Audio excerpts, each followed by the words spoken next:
The Mohs hardness scale is a system of classifying crystals and gemstones based on their relative hardness.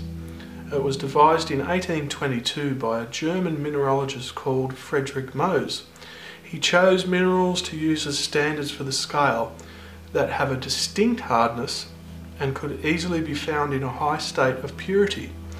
His system is still used to this day to quickly narrow down and identify a mineral. These days, with all the other tests that we can use, the Mohs hardness scale is a kind of a last resort because it involves placing a small scratch on the surface of the mineral. This makes it less helpful for jewellery pieces, for example, but in many cases it is a test that will quickly narrow down the possible identity of your test sample.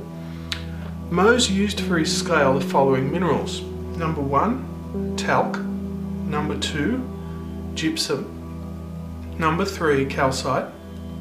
Number 4, fluorite. Number 5, apatite. Number 6, feldspar, in this case moonstone. Number 7, quartz.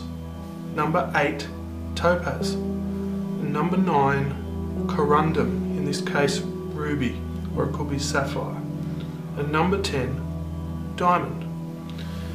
The scale is not a linear scale. For example, diamond is actually 4 times harder than corundum, and corundum is twice as hard as topaz. It is a simple relative scale used to categorize minerals and narrow down their possible identity. Mohs was criticized at the time amongst mineralogists, but his simple scale of reference is still used to this day as a basic test of a crystal or mineral's likely identity. Put simply, it is a measure of one mineral's ability to scratch the surface of another mineral.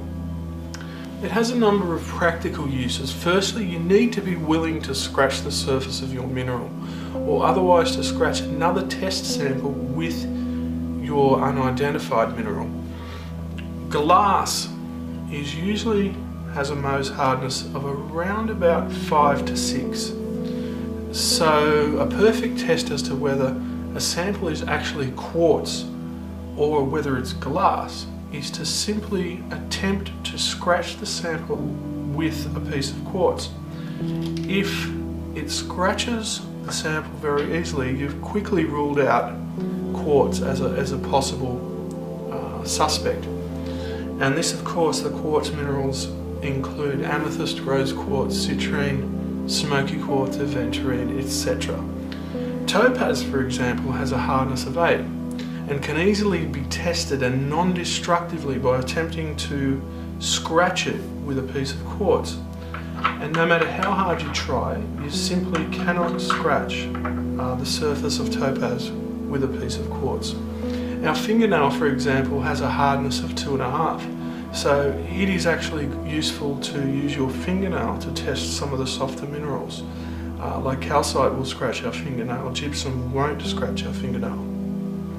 Some things to remember about using the Mohs hardness test. No one test is definitive. We should always use a series of tests before ruling out the identity of a mineral.